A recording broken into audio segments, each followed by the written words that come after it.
Okay, trying this for the first time. Chapter 10 of The Boy in the Striped Pajamas, which is titled The Dot That Became a Speck, That Became a Blob, That Became a Figure, That Became a Boy. The walk along the fence took Bruno a lot longer than he expected. It seemed to stretch on and on for several miles. He walked and walked, and when he looked back, the house that he was living in became smaller and smaller until it vanished from sight altogether. During this time, he never saw anyone anywhere close to the fence, nor did he find any doors to let him inside, and he started to despair that his exploration was going to be entirely unsuccessful. In fact, although the fence continued as far as the eye could see, the huts and buildings and smokestacks were disappearing in the distance behind him, and the fence seemed to be separating him from nothing but open space. After walking for the best part of an hour and starting to feel a little hungry, he thought that maybe that was enough exploration for one day and it would be a good idea to turn back. However, just at that moment, a small dot appeared in the distance, and he narrowed his eyes to try to see what it was. Bruno remembered a book he had read in which a man was lost in the desert, and because he hadn't had any food or water for several days, had started to imagine that he saw wonderful restaurants and enormous fountains. But when he tried to eat or drink from them, they disappeared into nothingness, just hands full of sand. He wondered whether that was what was happening to him now. But while he was thinking this, his feet were taking him, step by step, closer and closer to the dot in the distance, which in the meantime had become a speck, and then began to show every sign of turning into a blob. And shortly after that, the blob became a figure. And then, as Bruno got even closer, he saw that the thing was neither a dot, nor a speck, nor a blob, nor a figure, but a person. In fact, it was a boy. Bruno had read enough books about explorers to know that one could never be sure what one was going to find. Most of the time, they came across something interesting that was just sitting there, minding its own business, waiting to be discovered, such as America. Other times, they discovered something that was probably best left alone, like a dead mouse at the back of the cupboard. The boy belonged to the first category. He was just sitting there, minding his own business, waiting to be discovered. Bruno slowed down when he saw the dot that became a speck, that became a blob, that became a figure, that became a boy. Although there was the fence separating them, he knew that you could never be too careful with strangers, and it was always best to approach them with caution. So he continued to walk, and before long, they were facing each other. "Hello," said Bruno. "Hello," said the boy. The boy was smaller than Bruno and was sitting on the ground with a forlorn expression. He wore the same striped pajamas that all the other people on that side of the fence wore, and a striped cloth cap on his head. He wasn't wearing any shoes or socks, and his feet were rather dirty. On his arm, he wore an armband with a star on it. When Bruno first approached the boy, he was sitting cross-legged on the ground, staring at the dust beneath him. However, after a moment, he looked up and Bruno saw his face. It was quite a strange face, too. His skin was almost the color of gray, but not quite like any gray that Bruno had ever seen before. He had very large eyes, and they were the color of caramel sweets. The whites were very white, and when the boy looked at him, all Bruno could see was an enormous pair of sad eyes staring back. Bruno was sure that he had never seen a skinnier or sadder boy in his life, but decided that he had better talk to him. "I've been exploring," he said. "Have you?" said the boy. "Yes, for almost 2 hours now." This was not strictly speaking true. Bruno had been exploring for just over an hour, but he didn't think exaggerating slightly would be too bad a thing to do. It wasn't quite the same thing as lying and made him seem more adventurous than he really was. "Have you found anything?" asked the boy. "Very little." "Nothing at all?" "Well, I found you," said Bruno after a moment. He stared at the boy and considered asking him why he looked so sad, but hesitated because he thought it might sound rude. He knew that sometimes people who were sad didn't want to be asked about it. Sometimes they'd offer the information themselves, and sometimes they wouldn't stop talking about it for months on end. But on this occasion, Bruno thought that he should wait before saying anything. He had discovered something during his exploration, and now that he was finally talking to one of the people on the other side of the fence, it seemed like a good idea to make the most of the opportunity.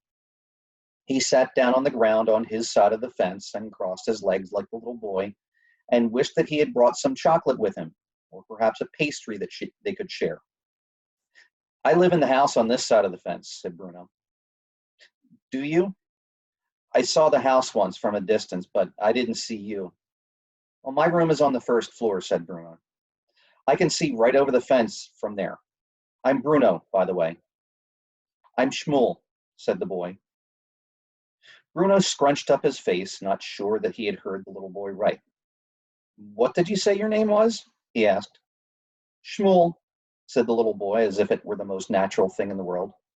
"What did you say your name was?" "Bruno," said Bruno. "I've never heard of that name," said Shmuel. "And I've never heard of your name," said Bruno. "Shmuel." He thought about it. "Shmuel," he repeated. "I like the way it sounds when I say it. Shmuel. It sounds like the wind blowing." "Bruno," said Shmuel, nodding his head happily. "Yes, I think I like your name too. It sounds like someone who's rubbing their arms to keep warm." "I've never met anyone called Shmuel before," said Bruno. "Well, there are dozens of Shmuels on this side of the fence," said the little boy. "Hundreds, probably. I wish I had a name all of my own." "I've never met anyone called Bruno," said Bruno. "Other than me, of course. I think I might be the only one." "Then you're lucky," said Shmuel. "I suppose I am. How old are you?" he asked. Shmuel thought about it and looked down at his fingers, and they wiggled in the air as if he were trying to calculate. "I'm 9, he said. "My birthday is April the 15th, 1934. Bruno stared at him in surprise. "What did you say?" "I said my birthday is April the 15th, 1934. Bruno's eyes opened wide and his mouth made the shape of an O. "I don't believe it," he said. "Why not?" asked Shmuel. "No," said Bruno, shaking his head quickly. "I don't mean that I don't believe you. I mean, I'm surprised, that's all, because my birthday is April the 15th, too, and I was born in 1934. We were born on the same day." Shmuel thought about this. "So you're 9 too?" he said. "Yes, isn't that strange?" "Very strange," said Shmuel, "because there may be dozens of Shmuels on this side of the fence, but I don't think I've ever met anyone with the same birthday as me before." "We're like twins," said Bruno. "A little bit," agreed Shmuel. Bruno felt very happy all of a sudden. A picture came into his head of Carl and Daniel and Martin, his 3 best friends for life, and he remembered how much fun they used to have together back in Berlin, and he realized how lonely he had been it out with. "Do you have many friends?" asked Bruno, cocking his head a little to the side as he waited for an answer. "Oh, yes," said Shmuel. "Well, sort of." Bruno frowned. He had hoped that Shmuel might have said no, as it would give them something else in common. "Close friends?" he asked. "Well, not very close," said Shmuel, "but there are a lot of us, boys our age, I mean, on this side of the fence. We fight a lot of the time, though. That's why I come out here, to be on my own." "It's so unfair," said Bruno. "I don't see why I have to be stuck over here on this side of the fence where there's no one to talk to and no one to play with, and you get to have dozens of friends and are probably playing for hours on every day. I'll have to speak to Father about it." "Where did you come from?" asked Shmuel, narrowing his eyes and looking at Bruno curiously. "Berlin." "Where's that?" Bruno opened his mouth to answer, but found that he wasn't entirely sure. "It's in Germany, of course," he said. "Don't you come from Germany?" "No, I'm from Poland," said Shmuel. Bruno frowned. "Then why do you speak German?" he asked. "Well, because you said hello in German, so I answered in German. Can you speak Polish?" "No," said Bruno, laughing nervously. "I don't know anyone who can speak 2 languages, and especially no one of our age." "Mama is a teacher in my school, and she taught me German," explained Shmuel. "She speaks French too, and Italian and English. She's very clever. I don't speak French or Italian yet, but she said she'd teach me English one day because I might need to know it. Poland, said Bruno thoughtfully, weighing up the word on his tongue. That's not as good as Germany, is it? Shmuel frowned. Why isn't it? He asked. Well, because Germany is the greatest of all countries, Bruno replied, remembering something he had overheard father discussing with grandfather on any number of occasions. We're superior. Shmuel stared at him but didn't say anything. And Bruno felt a strong desire to change the subject because even as he had said the words, they didn't sound quite right to him, and the last thing he wanted was for Shmuel to think that he was being unkind. Where is Poland anyway? He asked after a few moments had passed. Well, it's in Europe, said Shmuel. Bruno tried to remember the countries he had been taught about in his most recent geography class with Herr List. Have you ever heard of Denmark? He asked. No, said Shmuel. I think Poland is in Denmark, said Bruno, growing more confused even though he was trying to sound clever. Because that's many miles away, he repeated for added confirmation. Shmuel stared at him for a moment and opened his mouth and closed it twice as if he was considering his words carefully. But this is Poland, he said finally. Is it? Asked Bruno. Yes, it is, and Denmark's quite far away from both Poland and Germany. Bruno frowned. He'd heard of all of these places, but he always found it hard to get them straight in his head. Well, yes, he said, but it's all relative, isn't it? I mean, distance.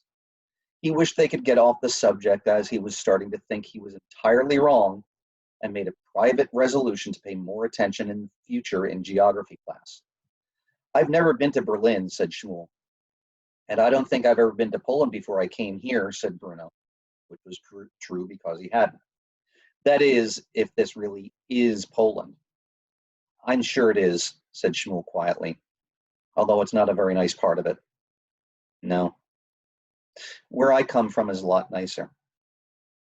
It's certainly not as nice as Berlin, said Bruno. In Berlin, we had a big house with 5 floors, if you counted the basement and the little room at the top of the window. And there were lovely streets and shops and fruit and vegetable stalls and any number of cafes. But if you ever go there, I wouldn't recommend walking around town on a Saturday afternoon because there are far too many people there and then you get pushed from pillar to post. And it was much nicer before things changed. How do you mean? Asked Shmuel. Well, it used to be very quiet there. Sorry. There we go, explained Bruno, who didn't like to talk about how things had changed. And I was able to read in bed at night, but now it's quite noisy sometimes and scary, and we have to turn all the lights off when it starts to get dark. Where I come from is much nicer than Berlin, said Shmuel, who had never been to Berlin. Everyone there is friendly, and we have lots of people in our family, and the food is a lot better too. Well, we'll have to agree to disagree, said Bruno, who didn't want to fight with his new friend. All right, said Shmuel. Do you like exploring? Asked Bruno after a moment. I've never really done any, admitted Shmuel. I'm going to be an explorer when I grow up, said Bruno, nodding his head quickly. At the moment, I can't do very much more than read about explorers, but at least that means that when I'm one myself, I won't make the same mistakes they did. Shmuel frowned. What kind of mistakes? He asked. Oh, countless ones, explained Bruno. The thing about exploring is that you have to know whether the thing you found is worth finding. Some things are just sitting there, minding their own business, waiting to be discovered, like America. And other things are probably better left alone, like a dead mouse at the back of a cupboard. I think I belong to the first category, said Shmuel. Yes, replied Bruno. I think you do. Can I ask you something? He added after a moment. Yes, said Shmuel. Bruno thought about it. He wanted to phrase the question just right. Why are there so many people on that side of the fence, he asked. And what are you all doing there? As you can see behind me, I've put up a picture of the entrance to the Auschwitz camp. I imagine that Bruno's house might have been similar to what you see behind me. Obviously, where Shmuel living is living. That's not the case. But so far, overall, I thought that went much better than I figured it might go. So I will continue this tomorrow. Bye.